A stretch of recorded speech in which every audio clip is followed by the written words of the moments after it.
Hello everyone, welcome to my channel నేర్చుకో. So friends, మీరు కానీ నా ఛానల్ని సబ్స్క్రైబ్ చేసుకోకపోతే సబ్స్క్రైబ్ చేసుకోండి. సో మనం మన ప్రీవియస్ వీడియోలో కంప్యూటర్ విజన్ అంటే ఏంటో చూసినాం. సో ఈ వీడియోలో మనం ఓపెన్ సివి ట్యూటోరియల్ అంటే ఫస్ట్ స్టెప్ చూద్దాం.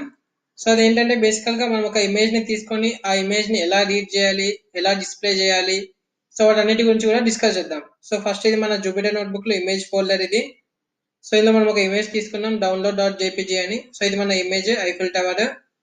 సో నెక్స్ట్ ఏం చేద్దామంటే మనం ఒక న్యూ పైథాన్ నోట్బుక్ ని తీసుకుందాం. సో ఇది మన పైథాన్ నోట్బుక్. సో మన పైథాన్ నోట్బుక్ కి ఒక నేమ్ అనేది రాసుకుందాం. సో నేను నేమ్ ఏం రాస్తానంటే reading, writing and displaying images అని తీసుకుంటా. Reading, writing and displaying images. So ఇది మన జూపిటర్ నోట్బుక్ యొక్క నేమ్. సో ఫస్ట్ మనం ఏం చేయాలంటే మనం ప్రీవియస్ వీడియోలో ఓపెన్ సివిని ఎలా ఇన్స్టాల్ చేయాలో చూసినాం కాబట్టి సో ఇప్పుడు మనం ఓపెన్ సివిని ఇంపోర్ట్ చేసుకుందాం. సో ఇక్కడ నేను ఇంపోర్ట్ CV2 అని రాసుకున్నా. Import CV2. సో మనం సక్సెస్ఫుల్ గా ఓపెన్ సివి లైబ్రరీని ఇంపోర్ట్ చేసుకున్నాం. సో నెక్స్ట్ మనం numpy ని కూడా ఇంపోర్ట్ చేసుకుందాం. Import numpy as np. So మనం సక్సెస్ఫుల్ గా రెండు లైబ్రరీస్ ని ఇంపోర్ట్ చేసుకున్నాం. సో నెక్స్ట్ ఇప్పుడు మనం మన ఇమేజ్ ని లోడ్ చేసుకుందాం. సో ఇమేజ్ ని ఎలా లోడ్ చేస్తామంటే by using image red. So cv2.imagered function ని యూజ్ చేసుకొని మన ఇమేజ్ ని తీసుకుంటాం. సో ఇందులో మనం మన ఇమేజ్ యొక్క పాత్ ని మెన్షన్ చేస్తాం. మన ఇమేజ్ download.jpg అనేది సేమ్ మన ఫోల్డర్ లోనే ఉంది కాబట్టి మనం డైరెక్ట్ మన ఇమేజ్ నేమ్ ని తీసుకుంటాం. ఒకవేళ సేమ్ ఫోల్డర్ లో లేకపోతే మనం ఆ ఇమేజ్ యొక్క పాత్ ని మెన్షన్ చేసుకుంటాం, లైక్ ఏ ఫోల్డర్ లో ఉంది అని చెప్పేసి. సో నేను మన ఇమేజ్ ని తీసుకున్నా download.jpg. సో ఇప్పుడు ఈ సెల్ ని మనం రన్ చేసుకుందాం. సో మనం సక్సెస్ఫుల్ గా మన ఇమేజ్ ని రీడ్ చేసినాం. సో నెక్స్ట్ ఏంటంటే మన ఇమేజ్ ని ఎలా డిస్ప్లే చేస్తాం అంటే cv2.imageShow. సో ఈ మెథడ్ యూస్ చేసుకొని మన ఇమేజ్ ని మనం డిస్ప్లే చేస్తాం. సో cv2.imageShow మనకు బేసికల్ గా 2 వాల్యూస్ ని తీసుకుంటది, అంటే 2 పారామీటర్స్ ని తీసుకుంటది. ఫస్ట్ పారామీటర్ వచ్చేసి మన ఇమేజ్ కి ఏం టైటిల్ ఇస్తాం అంటే ఇమేజ్ టైటిల్ అన్నట్టు. సెకండ్ వన్ వచ్చేసి ఇమేజ్ సోర్స్, అంటే మనం ఏ ఇమేజ్ ని చూపించాలి అని చెప్పేసి. సో అక్కడ నేను తీసుకున్నా. దాని తర్వాత cv2.wait key. So cv2.wait key ఏంటంటే మన ఇమేజ్ డిస్ప్లే అయ్యాక ఎంతసేపు వెయిట్ చేయాలి అని చెప్పేసి. సో ఇందులో మనం బ్రాకెట్ లో ఏం మెన్షన్ చేస్తామంటే టైం మెన్షన్ చేస్తాం, లైక్ ఎన్ని మిల్లీ సెకండ్స్ ఉండాలని చెప్పేసి. ఏం మెన్షన్ చేయకపోతే మనం ఏదైనా ఒక కీని, ఏదైనా ఒక కీబోర్డ్ కీని ఎంటర్ చేసే వరకు మనకు ఆ ఇమేజ్ అనేది డిస్ప్లే అవుతుంది. సో నెక్స్ట్ మనం cv2.destroy all windows అని తీసుకున్నాం. సో మనకు డిఫరెంట్ డిస్ప్లేస్ అయితే వస్తాయి. సో వాటి అన్నిటిని కూడా తీసేయడానికి మనం destroy all windows అని రాసుకున్నాం. సో అలా రాసుకోకపోతే మన ప్రోగ్రామ్ హ్యాంగ్ అయ్యే ఛాన్స్ ఉంటుంది. సో ఇది మన ఇమేజ్ టైటిల్ వచ్చేసి ఇక్కడ ఇమేజ్ నేమ్ తీసుకున్నాం. సో ఇది మనకు పైన అవుట్పుట్ కింద ప్రింట్ అయింది. నెక్స్ట్ మన ఇమేజ్ సోర్స్ ఐఫిల్ టవర్ కాబట్టి మనకు ఐఫిల్ టవర్ ని చూపించింది. సో మనం ఫస్ట్ ఇమేజ్ షో రాసుకున్నాం. సో ఇప్పుడు ఏంటంటే మన ఇమేజ్ టైటిల్ లో ఇంకోటి రాసుకుందాం. సో ఇప్పుడు నేను నేర్చుకో అని తీసుకుంటున్నా. సో ఇప్పుడు మన ఇమేజ్ టైటిల్ వచ్చేసి నేర్చుకో. సో పైన మనకు నేర్చుకో అని అవుట్పుట్ ప్రింట్ అయింది. సో ఇది మన ఇమేజ్ ఐఫిల్ టవర్. సో ఇప్పుడు ఏంటంటే మనం cv2.wait key లో అది టైం ని తీసుకుంటుందని చెప్పుకున్నాం కదా మిల్లీ సెకండ్ ఫార్మాట్ లో. సో ఇప్పుడు నేను 5 అని తీసుకుంటే మన ఇమేజ్ సడన్ గా వచ్చి వెళ్ళిపోయింది. సో ఇప్పుడు నేను 10 మిల్లీ సెకండ్స్ అని తీసుకుంటా. సో మన ఇమేజ్ తక్కువ సేపు వచ్చి వెళ్ళిపోయింది. సో ఇక్కడ మనం ఎన్ని మిల్లీ సెకండ్స్ వరకు మన ఇమేజ్ డిస్ప్లే అవ్వాలని చెప్పేసి మనం cv2.wait key లో రాసుకుంటాం. సో ఇక్కడ నేను 1000 మిల్లీ సెకండ్స్ అంటే మనకి 1 సెకండ్. సో 1 సెకండ్ వరకు మన ఇమేజ్ ఉంది. సో నెక్స్ట్ ఇప్పుడు మనము ఒక 5 సెకండ్స్ అలా తీసుకుందాం. సో 5 సెకండ్స్ కాబట్టి 5 4 3 2 1 0. సో మన ఇమేజ్ 5 సెకండ్స్ వరకు డిస్ప్లే అయింది. సో అది బేసికల్ గా మనకు cv2.wait key అని. సో మనం ఏం మెన్షన్ చేయకపోతే ఏదైనా కీ ఎంటర్ చేసే వరకు మన ఇమేజ్ ఉంటుంది. So next cv2.destroy all windows అంటే మనకి ఇలా డిఫరెంట్ ఇంతకుముందు ఇమేజెస్ డిస్ప్లే అయిన విండోస్ అన్ని కూడా డిస్ట్రాయ్ అయిపోతాయి, అంటే డిలీట్ అయిపోతాయి అన్నట్టు, అంటే ఆటోమేటిక్ గా క్లోజ్ అవ్వడం అని చెప్పుకోవచ్చు మనం. సో ఇలా మనం రాసుకుంటాం. సో నెక్స్ట్ ఏంటంటే మన ఇమేజ్ యొక్క లైక్ షేప్. సో ఇమేజ్ యొక్క షేప్ ఎలా చూస్తామంటే ఇమేజ్ డాట్ షేప్. సో ఇది మనకి ఇమేజ్ డాట్ షేప్. సో మనకు ఇది 319 రోస్ ఉన్నట్టు, 319 రోస్, 474 కాలమ్స్. ఇంకా మనకు థర్డ్ డైమెన్షన్ వచ్చేసి మన ఇమేజ్ కలర్డ్ ఇమేజా కాదని చెప్పేసి. సో మన కలర్డ్ ఇమేజ్ అయితే మనకు అక్కడ థర్డ్ డైమెన్షన్ లో వాల్యూ 3 ఉంటుంది, లేకపోతే 1 ఉంటుంది. సో లేకపోతే ఏంటంటే అది గ్రే స్కేల్ ఇమేజ్ అయితే మనకు షేప్ లో థర్డ్ డైమెన్షన్ 1 అని వస్తుంది. సో ఇప్పుడు మనం ఏం చేద్దామంటే next cv2 dot image right. So మనం ఇమేజ్ ని ఎలా సేవ్ చేసుకోవాలి, సో దానికోసం మనం im రైట్ అని యూస్ చేస్తాం. cv2 dot image right. So ఇక మనం ఇమేజ్ యొక్క అంటే ఏ నేమ్ తో సేవ్ చేసుకోవాలనేది ఫస్ట్ పారామీటర్. సెకండ్ పారామీటర్ వచ్చేసి ఏ ఇమేజ్ ని సేవ్ చేసుకోవాలని.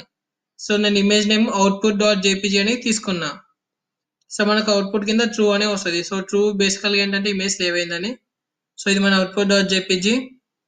సో దీన్ని క్లిక్ చేస్తే మనకు ఐఫిల్ టవర్ అనేది అవుట్పుట్ డాట్ జేపీజీ అనే నేమ్ తో సేవ్ అయిపోయింది. సో మనం అంతా కూడా ఇమేజ్ ని ఎలా రీడ్ చేయాలి, ఎలా రాసుకోవాలి, ఎలా డిస్ప్లే చేయాలి, ఎలా రాసుకోవాలంటే ఎలా సేవ్ చేసుకోవాలని, సో బేసికల్ గా అంతా కూడా మనం డిస్కస్ చేసినాం. సో ఇప్పుడు ఏం చేద్దామంటే నెక్స్ట్ మనం ఇమేజ్ లో 2 టైప్స్ ఉంటాయి అనుకున్నాం, coloured image, grey scale image. So ఇప్పుడు మనం గ్రే స్కేల్ ఇమేజెస్ ని ఎలా రాసుకుంటాం అంటే ఒక కలర్డ్ ఇమేజ్ తీసుకొని దాన్ని మనం గ్రే స్కేల్ ఇమేజ్ లోకి ఎలా కన్వర్ట్ చేస్తాం అనేది దాని గురించి మనం డిస్కస్ చేద్దాం.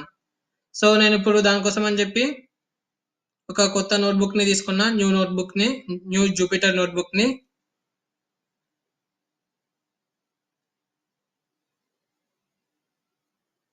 సో ఇది మన న్యూ జూపిటర్ నోట్బుక్. సో దీనికి నేను మెన్షన్ చేసుకుంటున్నా అంటే మన జూపిటర్ నోట్బుక్ యొక్క నేమ్ ని గ్రే స్కేలింగ్ అని. సో మనం 2 మెథడ్స్ తో ఒక కలర్ ఇమేజ్ ని గ్రే స్కేల్ ఇమేజ్ కింద చేంజ్ చేసుకోవచ్చు. సో వాటి రెండింటి గురించి కూడా డిస్కస్ చేద్దాం. సో ఫస్ట్ యాజ్ యూజువల్ గా మన లైబ్రరీస్ ని ఇంపోర్ట్ చేసుకుంటాం. Import cv2. సో మన ఓపెన్ సివి లైబ్రరీని ఇంపోర్ట్ చేసుకున్నాం. సో నెక్స్ట్ మన ఇమేజ్ ని రీడ్ చేసుకుంటాం అంటే మనము ఏ ఇమేజ్ ని యూస్ చేసి గ్రే స్కేల్ కి ఇమేజ్ కి మారుస్తున్నాం అని. So image equal to cv2 dot image red. So ఇక్కడ నేను ఇంత ముందులా కాకుండా ఇప్పుడు డిఫరెంట్ గా తీసుకున్నా, పాత డిఫరెంట్ మెన్షన్ చేసుకున్నా. సో ఎందుకంటే మన ఫోల్డర్ వేరే, మన పైథాన్ నోట్బుక్స్ వేరే. సో మన ఇమేజెస్ అనేవి డిఫరెంట్ ఫోల్డర్స్ లో ఉన్నాయి. అంటే మన యూస్ చేసే నోట్బుక్ లో ఉన్న సేమ్ ఫోల్డర్ లో కాకుండా డిఫరెంట్ ఫోల్డర్ లో ఉన్నాయి కాబట్టి మనం ఆ ఫోల్డర్ యొక్క నేమ్ ని మెన్షన్ చేసుకున్నాం, ఇమేజెస్ డౌన్లోడ్ డాట్ జేపీజీ అని. సో నెక్స్ట్ మనం లోడ్ చేసుకున్న ఇమేజ్ ని ప్రింట్ చేసుకుందాం. So cv2 dot image show. So ఇది మన ఒరిజినల్ ఇమేజ్ కాబట్టి నేను టైటిల్ ఒరిజినల్ ఇమేజ్ తీసుకున్నా, అలాగే మన ఇమేజ్ యొక్క సోర్స్ ఇమేజ్ కాబట్టి అది రాసుకున్నా. దాని తర్వాత cv2 డాట్ వెయిట్ కి, దాని తర్వాత cv2 dot destroy all Windows.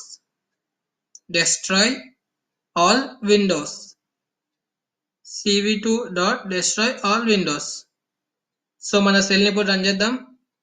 So control enter run చేయడానికి. సో ఇది మన ఇమేజ్, ఒరిజినల్ ఇమేజ్. సో ఇప్పుడు మన ఒరిజినల్ ఇమేజ్ ఏదైతే ఉందో అంటే ఐఫిల్ టవర్ ని మనం గ్రే స్కేల్ కిందకి మారుద్దాం. సో ఎలా మార్చాలి అనే దానికి 2 మెథడ్స్ ఉన్నాయి. సో ఆ 2 మెథడ్స్ కూడా మనం డిస్కస్ చేద్దాం. సో మనం ఫస్ట్ మెథడ్ గురించి ఫస్ట్ డిస్కస్ చేద్దాం. సో నేను గ్రే అని తీసుకుంటున్నా ఆ గ్రే స్కేల్ ఇమేజ్ ని. Grey equals to cv2 dot cvt colour. So మనం ఈ మెథడ్ ని యూస్ చేసుకుంటాం. cv2 dot cvt colour image comma cv2 dot colour under score bgr to grey. So మనం దీన్ని యూస్ చేసుకొని ఒక కలర్డ్ ఇమేజ్ ని మనం గ్రే స్కేల్ ఇమేజ్ కింద ఓపెన్ సివిలో కన్వర్ట్ చేస్తాం. సో నెక్స్ట్ మనం గ్రే స్కేల్ ఇమేజ్ ని కన్వర్ట్ అయ్యాక దాన్ని మనం డిస్ప్లే చేద్దాం. సో అందుకోసం అని చెప్పేసి cv2 dot image show greyscale image comma grey అంటే మన ఇమేజ్ యొక్క టైటిల్ గ్రే స్కేల్ అని రాసుకుంటున్నా. దాని తర్వాత cv2 డాట్ వెయిట్ కి cv2 dot destroy all Windows. So మనం ఈ వెయిట్ కి ఇంకా డెస్ట్రాయ్ ఆల్ విండోస్ యొక్క ఫంక్షన్ ఏంటో మనం ముందు డిస్కస్ చేసినాం. సో డెస్ట్రాయ్ ఆల్ విండోస్ అంటే అన్ని విండోస్ కూడా డెస్ట్రాయ్ చేస్తుంది. సో ఇలా రాసుకోకపోతే ఏమైందంటే మన ప్రోగ్రామ్ హ్యాంగ్ అయ్యే ఛాన్స్ ఉంటుంది. సో ఇది మన గ్రే స్కేల్ ఇమేజ్.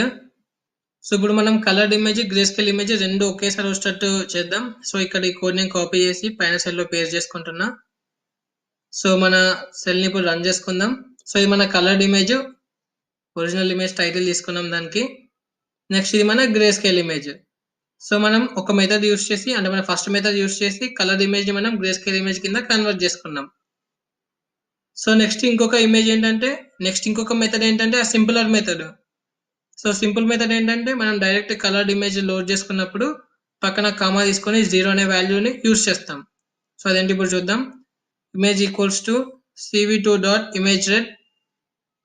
సో ఇక్కడ నేను పాత్ మెన్షన్ చేసుకున్నా, మన ఇమేజ్ ఏ ఫోల్డర్లో ఎక్కడ ఉందని చెప్పేసి, కమా 0. సో ఇక్కడ 0 తీసుకోవడము సింపుల్ మెథడ్ అన్నట్టు. డైరెక్ట్గా నేను తీసుకున్న ఇమేజ్ డైరెక్ట్ నా గ్రే స్కేల్ కింద కన్వర్ట్ అవ్వాలని. సో ఇప్పుడు మన ఇమేజ్ని ప్రింట్ చేసుకుందాం.